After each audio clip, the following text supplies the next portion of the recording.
components of Prisma Access and Prisma Sd-wan. So today we'll little bit deep dive into it, right?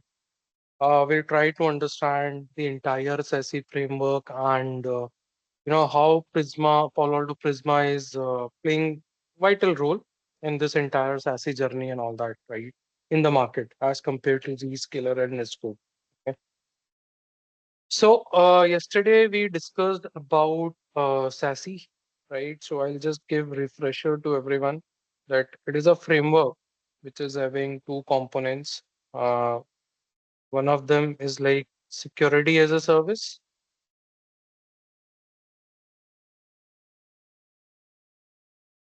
right? And we also call it SSE, Secure Service Edge. And another one is like networking as a service, that is your SD-WAN. As a service means networking and security are being controlled through cloud. Okay. Definitely for SD-WAN, you would need hardware devices on premise, right? Then only your traffic will be routed. So when we discuss about security as a service, right? What are all the features which we get inside this, right? So we get SSL decryption,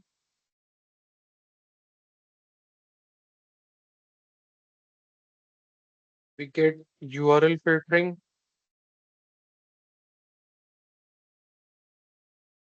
we get malware protection,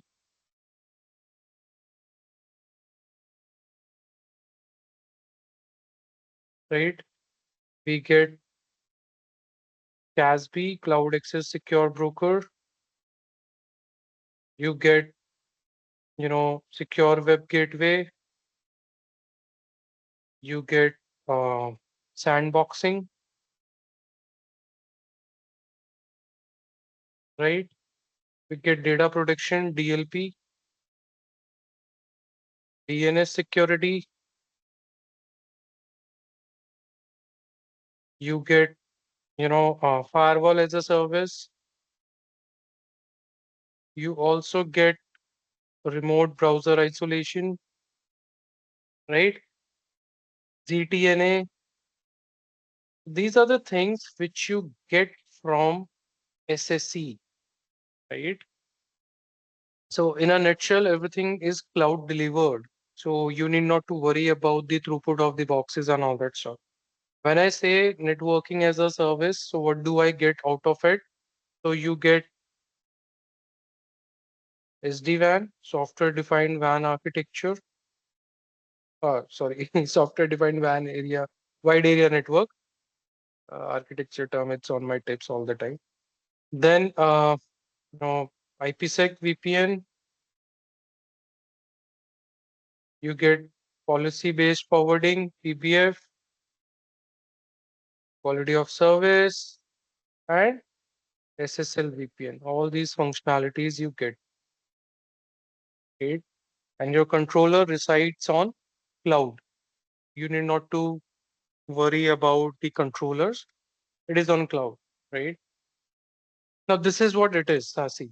Now, there are many players in the market. So, multiple combinations are also there, right? We have single OEM SASE solutions, and we have, multi OEM SASE solutions. Because there are so many things, right? So, it's not like that you need to buy everything from single OEM.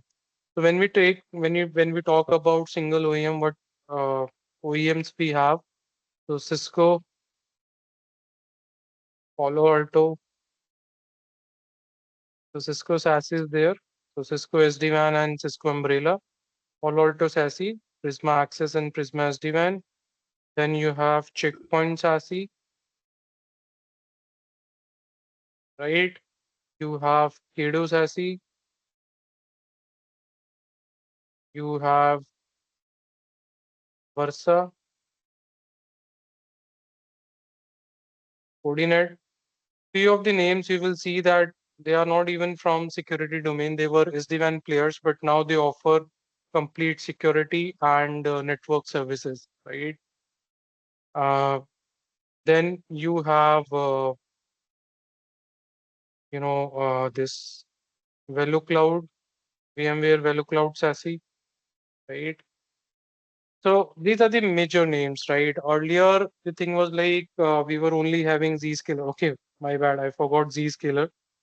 And now Zscaler is also having SD-WAN solution. So earlier, SD-WAN was not part of the SASE solution. So SD-WAN players were different and SSE players were different. But now, since Gartner has included SD-WAN inside the SASE framework, now you will see each and every OEM, they are coming up with their own single OEM solutions. Now, when we go with multi OEM SASE solutions, so what options do we have? So you have Cisco SD-WAN plus Zscaler. This is what you can do, right? Then you can do Fortinet SD-WAN and Zscaler,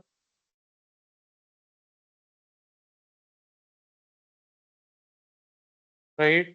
Similarly, you can do Silver Peak SD-WAN and Zscaler,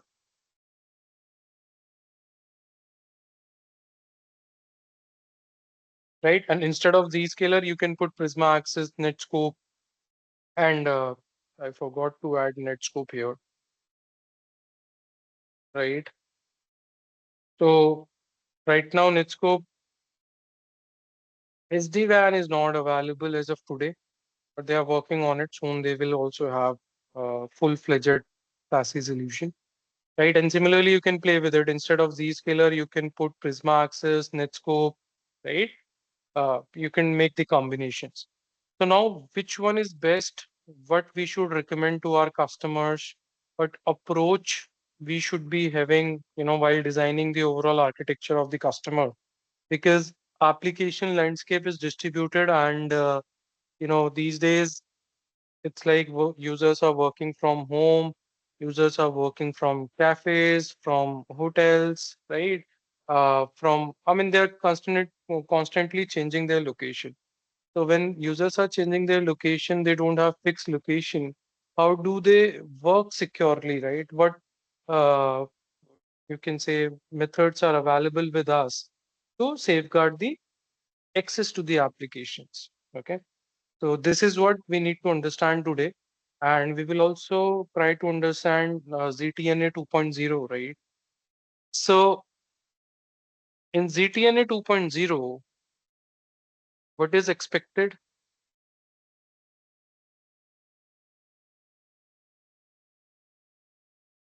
So in ZTNA 2.0, what do I expect from the solution? First of all, is like least privileged access.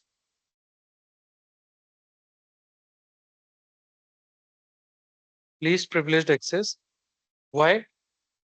It should be like users should be able to access the applications which are needed for their BAU task, business as usual task. They should not be getting access to the other resources. Right? So first principle of ZTNA says that everyone should have the least privileged access. Okay. Then second thing is like continuous trust verification. It should not be like that. If I have given you the access, then I'll not check your user ID again. Continuous trust verification should be there, right? Continuously, we should be checking your details, right? And we should be verifying that everything is good, right? So it should not be like that. Once you have given the access of any resource, then we will not ask you to verify again, right? Or re-authenticate again. It should not be there. Then continuous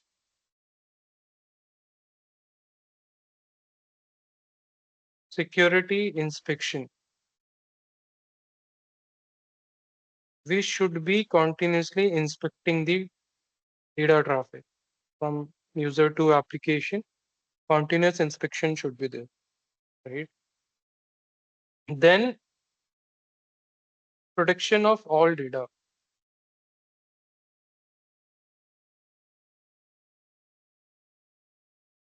right? So data leak prevention, DLP, should be there, and we should be able to protect the entire data. It should not be like that, you know, hackers or any unauthorized user is able to exfiltrate the data out of your infrastructure. Then comes security for all applications, right? Be it your SaaS applications, your modern cloud native applications, or it could be your legacy apps, right?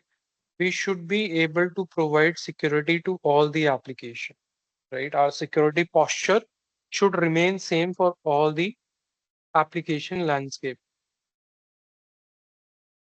Now, if I will give you the features which we get, because we are here to understand Palo Alto Prisma SASE. So if I will give you some light that what features do we get inside Prisma Access and Prisma SD-WAN. So Palo Alto Prisma SASE is having two offerings. One is Prisma SD-WAN, another one is Prisma Access. So this Prisma Access solution is going to give you two things: secure internet access to all the locations and users, and secure private access to the remote users.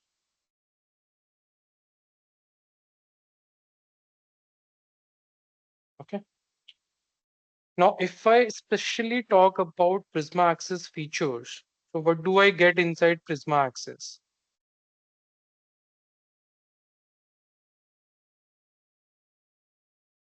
So inside Prisma Access, you get threat prevention,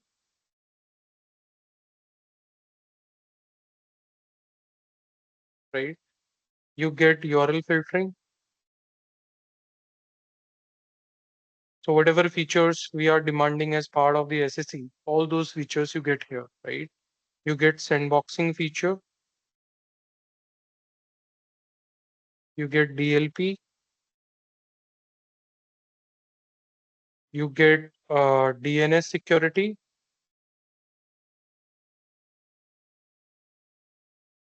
right? You get SaaS application usage visibility,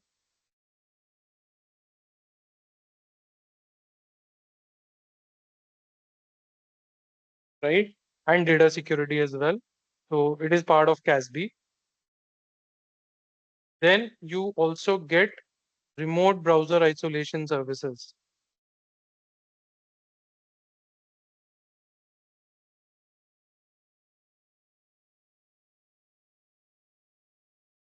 These are the things which you get inside Prisma Access, right?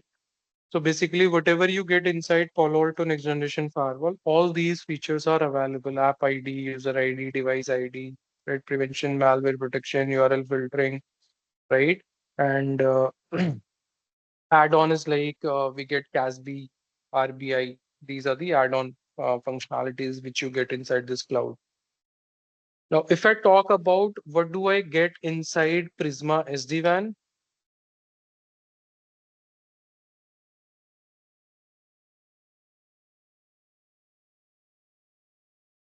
so inside Prisma SD-WAN, you're getting application-aware routing,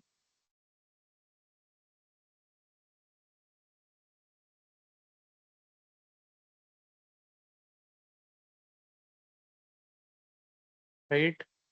You get traffic steering feature,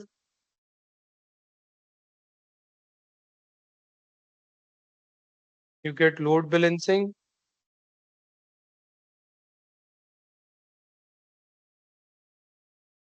you get automatic failovers to the links, automatic link failovers. You need not to set any sort of trap or IPSLAs the way we used to do it in legacy environments, right? You get dynamic path selection basis on the high performing links, basis on the metrics like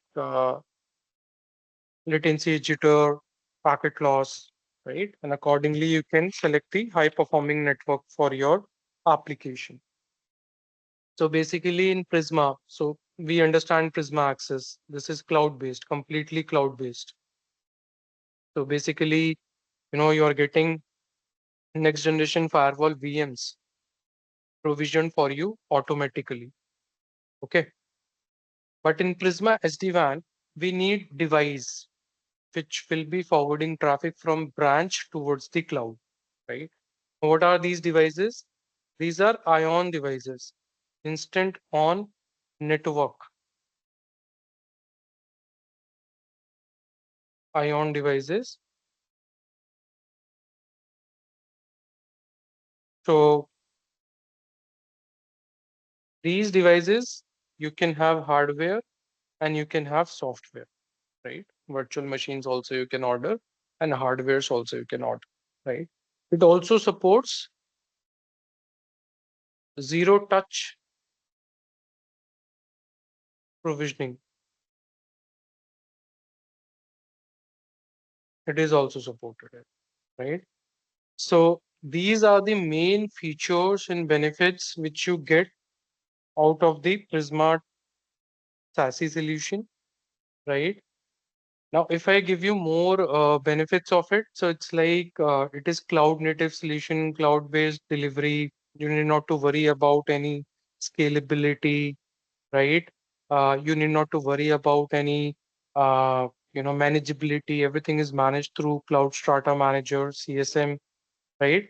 Single vendor management is there, so you need not to worry about the troubleshooting pain points which we get, right? That troubleshooting issue with SD-WAN team or with SSE team and then coordinating between them. That is not needed. Single vendor solution and a single team can troubleshoot the problems. Then it is also compliant with ZTNA 2.0. Okay. So ZTNA 2.0 capabilities are also there, right? In a nutshell, if I will give you the complete architectural view that how it is going to look like, how enterprise network will be transformed and how it is going to look like, and what would be my use cases, right? So this is how it is going to be. You will be having, let's take an example. I have purchased both Prisma SD-WAN and Prisma Access. Both services I have purchased, right? I'm having one data center. This is my data center location, and these are my branches,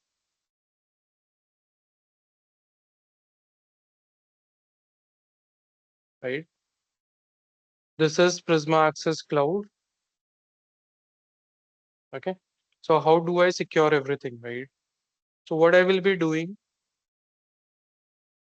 I will be sending my ION devices.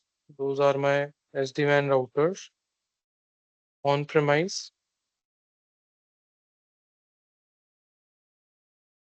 right? I will be building IPsec tunnel from these devices towards the RNSPM,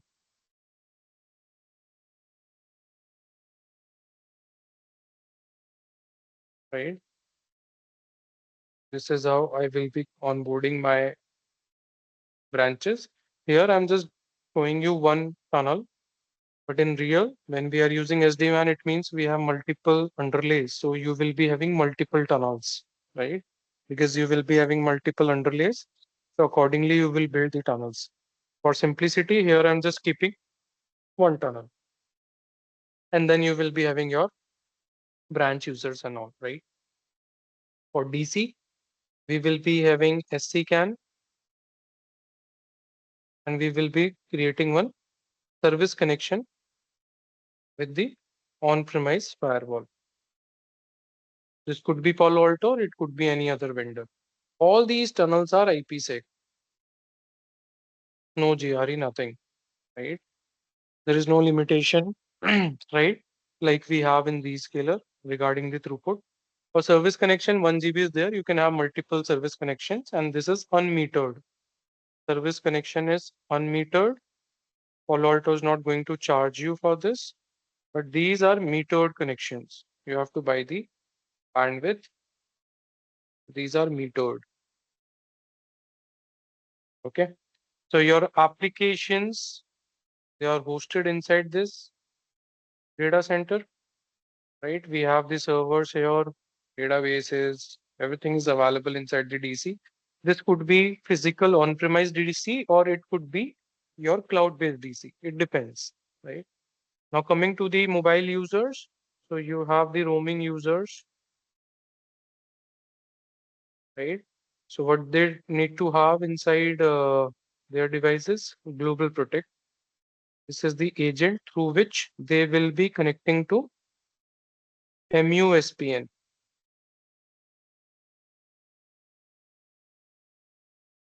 All these MUSPN, RNSPN, SCCAN, backbone routing is already done. You need not to worry about anything. Okay. So this routing is already done. Okay. This is your Prisma access. Now your traffic flow will be like, obviously on branch. If I will give you more better version of branch, because we are using SD-WAN. So it will be like this. Let's take an example. This is one user in the branch, and then we will be having the LAN technologies, right? And this is your SD-WAN device. So you will be having multiple underlays terminated on this SD-WAN. It could be dual underlay setup, or triple underlay setup, or single underlay, right? Let's take an example. This is MPLS, this is ILL, this is broadband, right? Basis on your underlay connectivity, your IPsec tunnels will be formed, right? So if we have multiple internet links, obviously this Prisma access service is reachable via uh, internet. So we can make active tunnels with the Prisma access nodes, right? By using these two underlays. And if you have this MPLS, then the co-location private connectivity options are also available. You can explore that as well, right? Now your traffic flow will be like this. Users will be generating the traffic. Now this traffic is internet traffic, and this traffic is private traffic, right? So from both the locations, internet and private traffic will be generated. So your traffic will take this path only, right? It will go via tunnel towards the Prisma access. Now, if it is external, it will break out to internet like this. Internet and SaaS, right? If it is internal, then it will go like this to the data center, right? So this is how your traffic will be managed. Similarly, from here,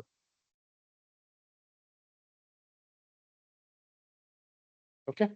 So your external traffic will be inspected by the respective security processing nodes, and your internal traffic will be also, inspected by the respective processing node, right? And my SD-WAN router here on branch will be doing prioritization. Let's take an example. I've created application-based rules.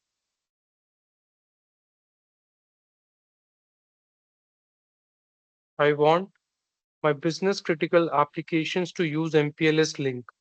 I want internet bound social networking applications to use ILL link, right? So you can control that. These functionalities will be provided to you by SD-WAN router. Okay. So in traditional routers, if you have worked upon, we can create rules basis on IP addresses and all that stuff, right? But that is not the case here. Here you can create rules basis on application. This SD-WAN will be continuously monitoring the underlays, right? How much packet loss is there, jitter is there, latency is there, right? And the moment we have a problematic link, automatic failover will happen for entire traffic, right? And the moment we will restore the link back to the network, it will first let the link stabilize and then it will switch over the traffic. I mean, load balancing will happen. So these are the capabilities, these are the automatic capabilities which you get out of this solution. So you need not to worry about, you know, any manual interventions and all that stuff, right? So basically, what is happening from these locations, you receive traffic, right? So from locations and user machines, when you're receiving traffic, so this become part of trust zone inside Prisma Cloud, and the traffic which is going over internet and coming back from internet, that becomes untrust.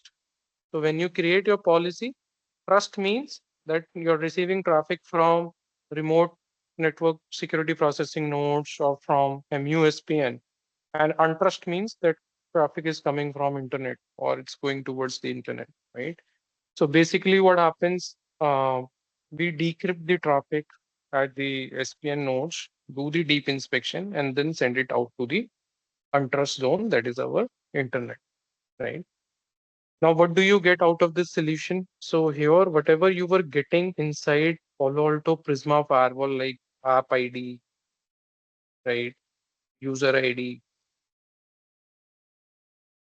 and device ID, all these features you still get it here, right? And if I will tell you how the app ID policy enforcement is done inside this, so it is like this.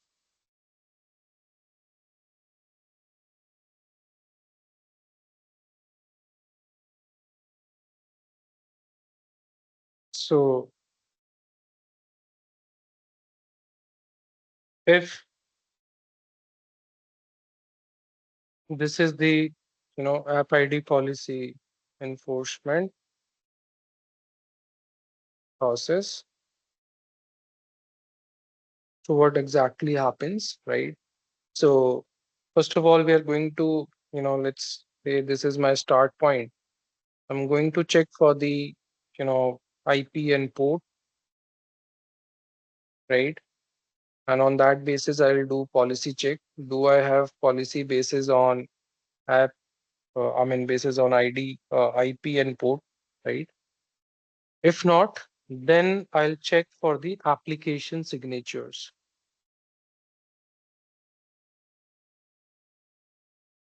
right? I'll check for those signatures. And once I know the application basis on that, I'll do the policy check. If there is a need to decrypt, I'll decrypt and I'll check the actual application and then again I'll do the policy check, right? And accordingly, basis on this policy, if there is any match, I will enforce that policy, right?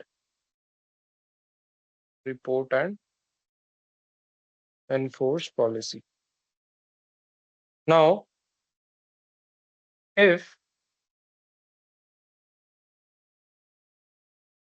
you know there will be known applications, unknown applications, right?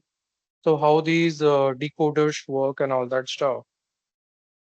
So for your known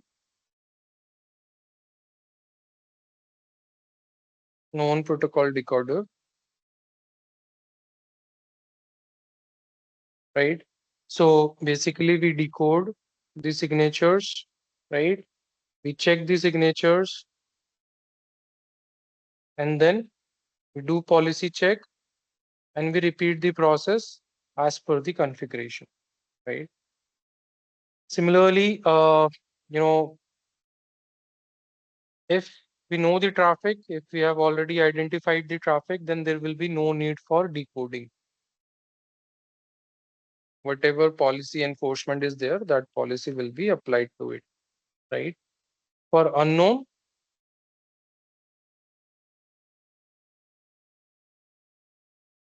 protocol, right? How decoder is going to work. So we have the heuristics, right, which we apply to determine the app, and then we do the policy check, and then we repeat. And accordingly, we enforce the policy, right? This is how your overall app ID journey looks like within Palo Alto Prisma, right? So yesterday, someone was asking me regarding implicit proxy or secure web gateway functionality within Palo Alto, right? So how it is going to work. So now what happens, I'll use this diagram only. So exactly what happens is like for unmanaged clients, or it's like if you don't want to roll out any agent in your machines, right? So with the help of pack files, you can get your traffic forwarded towards Prisma access. And here we have proxy gateway security processing nodes. So we also call it PGSPN, proxy gateway security processing node. These proxy gateway security processing node will do the inspection, and then your traffic flow will like this.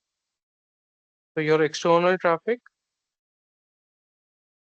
will be coming like this, and it will be routed like this after inspection, right? So you can get the port AD and 443 traffic, your web traffic forwarded towards the Prisma access, and then you can take care of that, right? Now comes the clientless VPN access of your data center resources. The way we have given you the access of our lab resources, lab.ngcloudx. That is the similar sort of technology where you have unmanaged clients. I cannot control your laptops, right? And I have to give you the access securely, but should be aware that who's accessing my resources, right? So with the help of the clientless VPN, you know, you connect to the portal on the Palo Alto Prisma access, right? And then you get the secure access to your DC resources, right? This is your clientless VPN functionality. So as you see in a nutshell, through Prisma SASE, you're getting SD-WAN functionalities, you're getting complete SEC functionalities, right?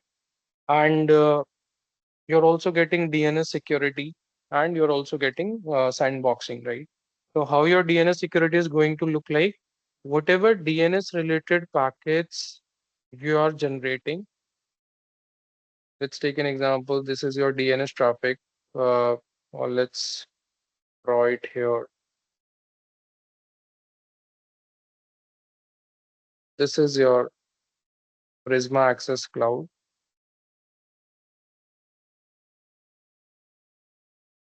right? You have remote users, you have branch users, right? And you have resources inside your data center,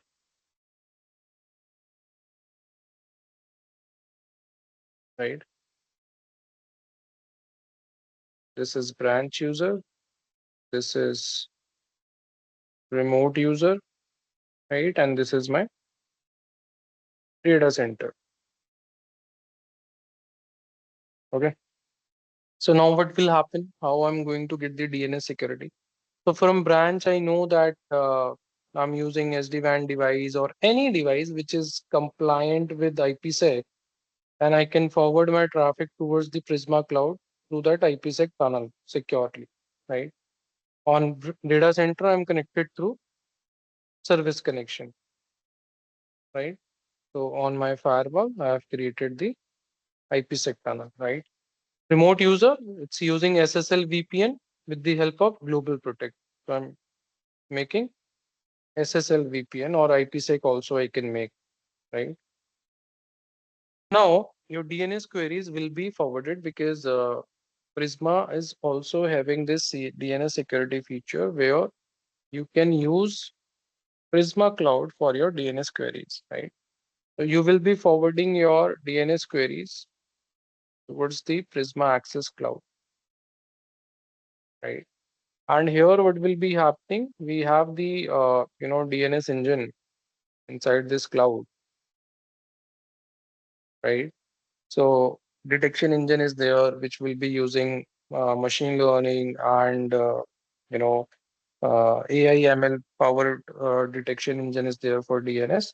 So basically, what is going to happen? It is going to block the malicious DNS queries, right? It is going to block the bad domains.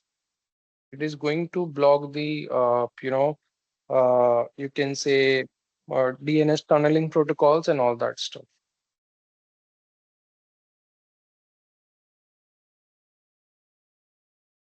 All these functionalities will get it through DNS security, right? Now coming to the sandboxing, that how sandboxing is going to work. So within the cloud, you also have wildfire, right? Now this wildfire is going to provide you so many functionalities, right? You will be getting static analysis.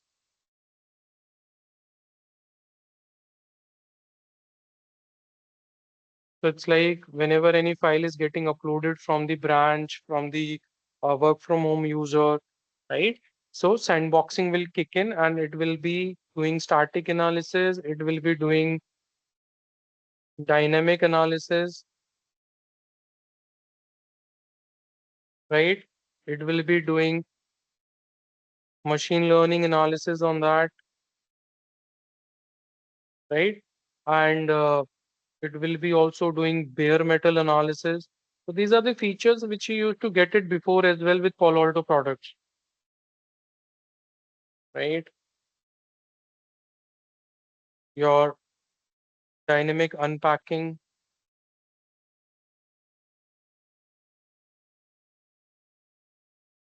your network traffic for profiling, all these things you will get, right? And then we have recursive analysis, right? So these are the functionalities which you will be getting from Wildfire, right? So this is what it is, guys.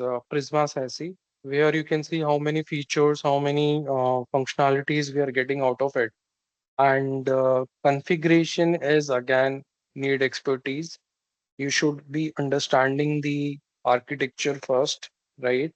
Because here we are talking about complete WAN,